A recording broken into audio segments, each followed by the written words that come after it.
Então, na nossa preleção da noite, estamos chegando aí no final do ano, né? Dezembro. Então, falaremos sobre encerramento de ciclos. Dezembro está chegando, né? Natal, enfim. Então, vamos lá. Nenhum homem pode entrar duas vezes no mesmo rio. Ou porque o rio não é o mesmo, ou porque esse homem também mudou. Então, essa frase ela é atribuída ao filósofo grego Heráclito, que viveu cerca aí de 540 anos antes de Jesus. O que ela quer nos ensinar, essa frase, né? Ela quer nos ensinar que, na nossa vida atual, enquanto aqui encarnados, nada é permanente. Tudo está em transformação. Então, sabemos que a nossa vida, em alguns momentos, é como uma montanha-russa, não é mesmo? Às vezes temos dias alegres, dias menos alegres, pessoas que chegam, pessoas que partem. E devemos aprender com a nossa vida. A filosofia oriental nos ensina, através de uma bela comparação, que a nossa vida é como as estações do ano. Então temos a nossa infância, que seria igual à primavera,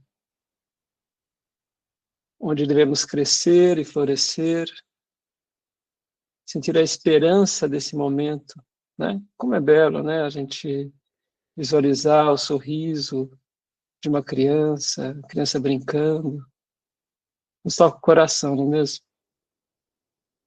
E aí vem o verão que representa o momento que somos já adultos, é um momento de expansão, de consolidação, que encontramos, né, os nossos amores, que vamos constituir nossa família, um momento de grande alegria, né? Lembramos do nosso astro-rei, o Sol.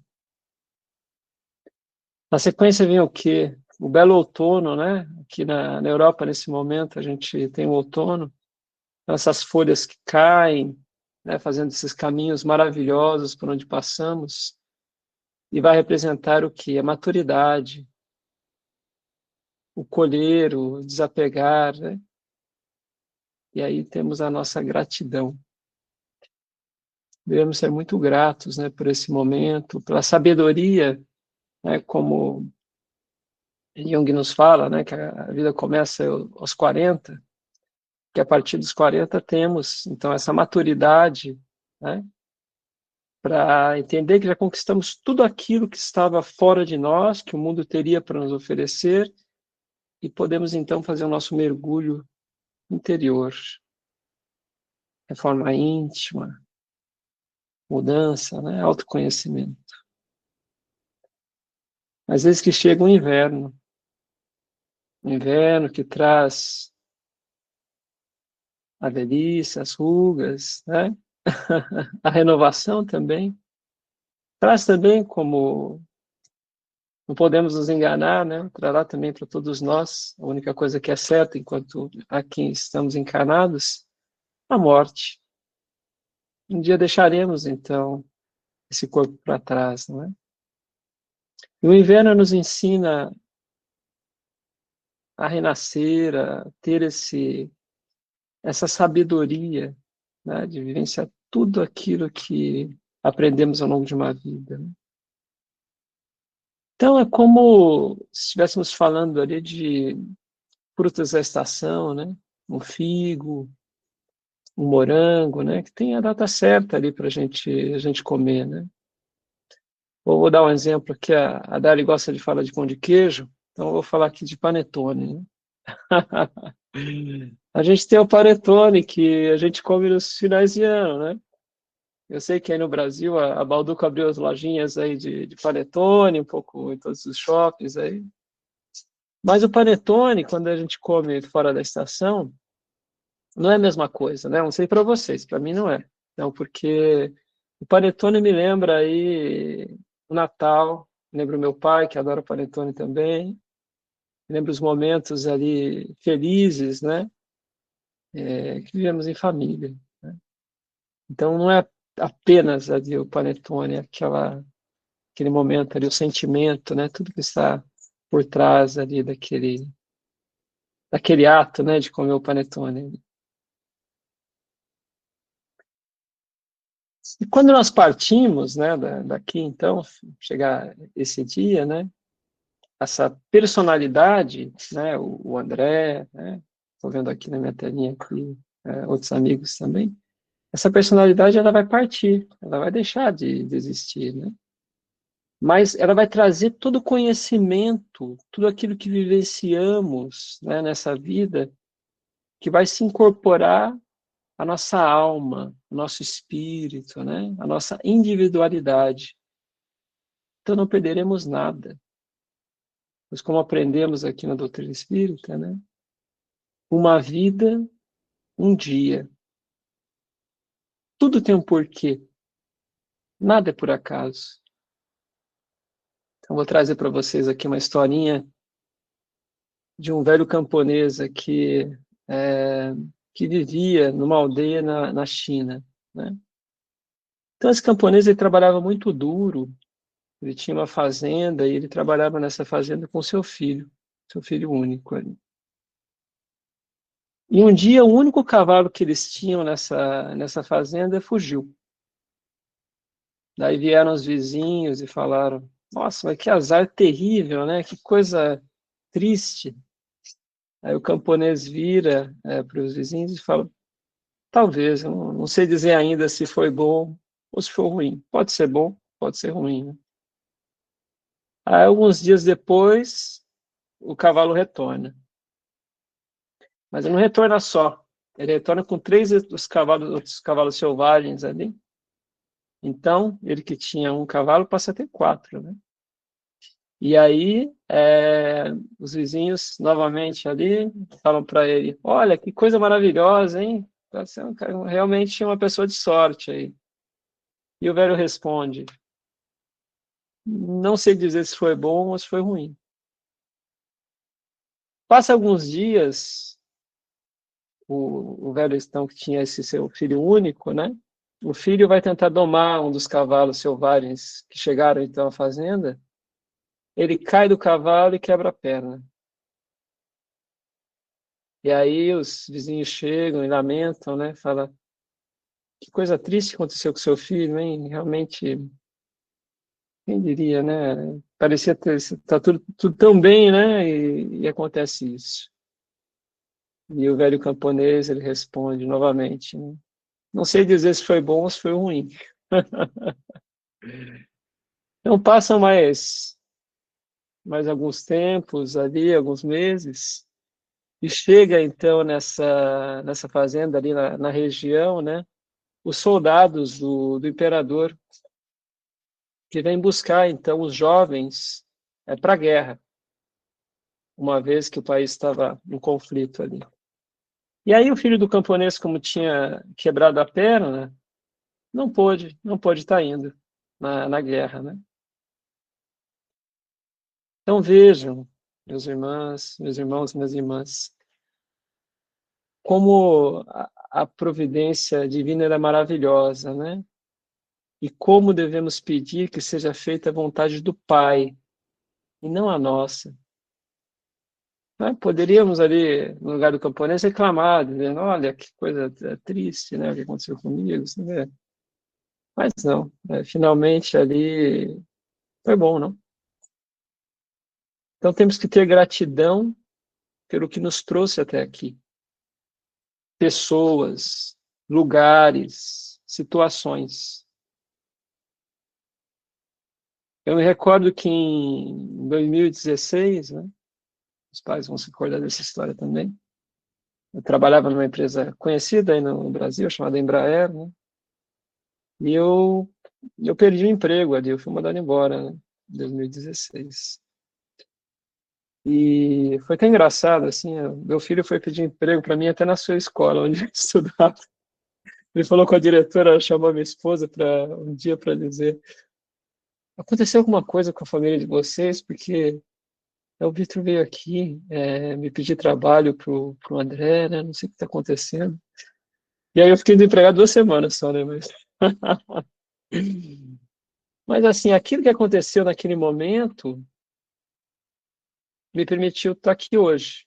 Também não vou fazer igual o camponês, não vou dizer se foi bom ou se foi ruim, né? Mas me permitiu estar aqui hoje, numa, num país diferente do meu, com novos aprendizados, não é? Então a gente não pode nunca reclamar, a gente tem que saber de fato aí que tudo tem um porquê na nossa vida, nada acontece ao acaso. Tem uma filósofa que eu gosto bastante, vocês vão procurar aí na internet, aí vocês vão achar, se chama Lúcia Helena Galvão, e ela é muito sábia, né? Então ela cita ali entre os seus vídeos ali uma poesia de um poeta mexicano chamado Amado Nervo, que é mais ou menos assim, né? Vida, nada me deves. Vida, estamos em paz. Eu sou o que sou graças às dores que eu passei. Sem elas, eu não seria o que sou hoje. Não é mesmo? Independente das dores que aconteceram na nossa vida, aquilo que somos só acontece, só existe por aquilo que vivenciamos. Então devemos fazer o quê? Devemos fechar as contas com o passado. E para fazer isso, para que a gente consiga fazer uma transição, né, a gente consiga passar de um momento para o outro, o que nós devemos fazer? Nós devemos olhar para esse passado e nos perguntar qual aprendizado que ficou. Porque se não aprendemos, aquilo vai continuar acontecendo. São coisas que vão vir novamente no futuro, porque não aprendemos. Não é? Isso aí acontece no nascer de novo. Às vezes temos que passar pelas mesmas dores nessa vida mesmo, porque não aprendemos. Não podemos estar em dois lugares. Ou a gente está no presente, né, hoje, ou a gente está no passado. Então, temos que fechar os ciclos.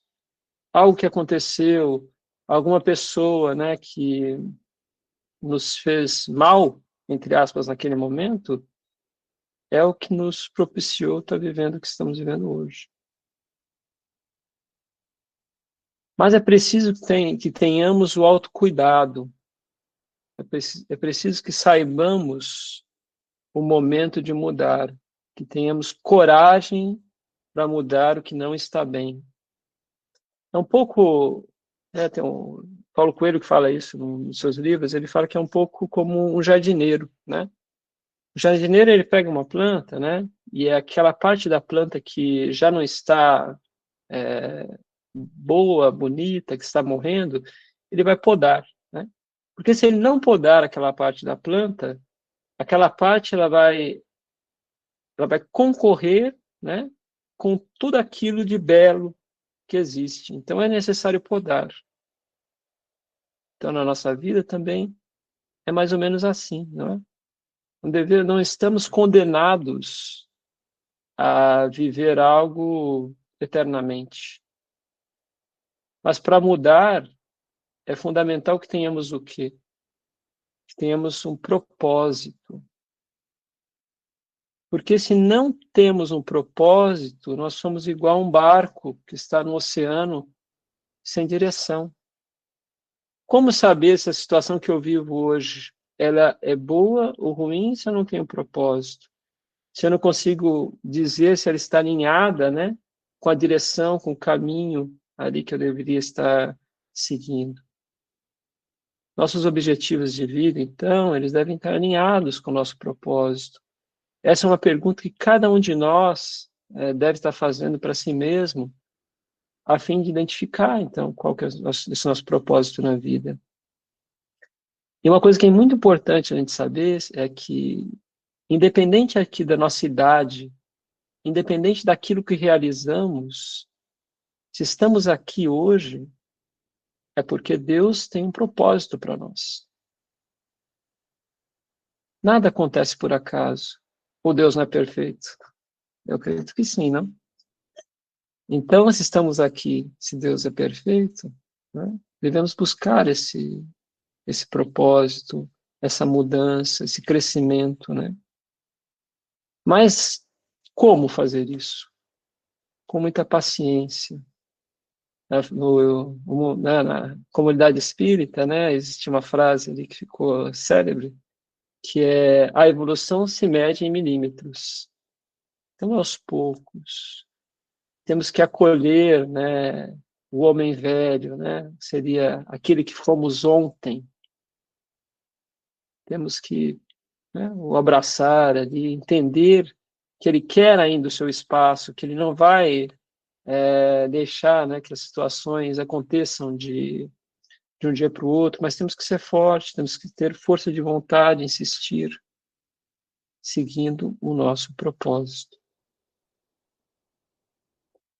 Quando vamos tomar uma decisão, como devemos fazer? Do impulso, de qualquer forma, né? Não, nós devemos pedir inspiração para o nosso mentor, o nosso anjo da guarda, antes de decidirmos. Porque é muito melhor a gente pedir a inspiração antes de decidir do que pedir auxílio depois de ter decidido errado, não? Então, assim, não tenha problema de sempre pedirmos auxílio, enfim, né? Mas vamos refletir antes de decidir, antes de tomar uma decisão importante para a nossa vida. Façamos uma oração, entramos em contato com o plano espiritual, para que ele possa nos orientar da melhor forma. E uma vez que nós decidimos, vamos trabalhar para que essa decisão seja a melhor. Porque é aquela história, né? Temos um campo aqui, dois campos, né? Um campo, mesmas condições, né? Mesma meteorologia ali, terreno tão bom quanto. Mas temos um homem que trabalha, no outro não. Passado alguns anos, voltamos a esses dois campos. Ou vai estar do mesmo jeito ou vai estar pior, não? E o outro vai ser uma bela fazenda, vai ter, né, um pomar, coisas lindas. Por quê? Porque a força do trabalho. Então, devemos saber o momento e ter sabedoria para encerrar ciclos. Não é porque estamos sofrendo também, sempre a vida é difícil, as pessoas, ninguém que está ao nosso lado e nós mesmos não somos perfeitos. Então passaremos momentos de dificuldade. Nesses momentos, né, devemos ter a sabedoria para saber. Eu já aprendi tudo que esse ciclo queria me ensinar. Eu posso mudar, eu não consigo mudar o outro, né? Eu posso mudar. Se não, se eu já fiz tudo que era necessário e possível, o ciclo talvez esteja se encerrando. Então, como diz, né, na lápide de alguém que gostamos muito, muito famoso aqui na França e no Brasil: nascer, morrer, renascer ainda e progredir sem cessar. Tal é a lei. Então, quando eu tive a oportunidade de visitar o Père Lachaise, que é um cemitério aqui em Paris, na França, estive no túmulo do Allan Kardec, lá está escrita essa frase, nós conhecemos tão bem, não é mesmo? Então, já agradecendo aos amigos do plano espiritual superior por essa oportunidade que tivemos hoje, de estarmos aqui reunidos, em nome de Jesus. Eu vou deixar vocês com uma música. Uma bela música que acho que ela resume um pouco tudo que a gente falou aqui hoje. Espero que vocês gostem dela assim como eu gosto. Ando devagar porque já tive pressa e levo esse sorriso, porque já chorei demais. Hoje me sinto mais forte, mais feliz, quem sabe eu só levo a certeza de que muito pouco eu sei, ou nada sei. Conhecer as manhãs e as manhãs, o sabor das massas e das maçãs. É preciso amor para poder pulsar, é preciso paz para poder sorrir, é preciso chuva para florir. Penso que cumprir a vida seja simplesmente compreender a marcha e ir tocando em frente, como um velho boiadeiro levando a boiada. Eu vou tocando os dias pela longa estrada. Eu sou estrada, eu vou conhecer as manhãs e as manhãs, o sabor das massas e das maçãs. É preciso amor para poder pulsar, é preciso paz para poder sorrir, é preciso chuva para florir. Todo mundo ama um dia, todo mundo chora um dia. A gente chega e no outro vai embora. Cada um de nós compõe a sua história e cada ser em si carrega o dom de ser capaz e ser feliz.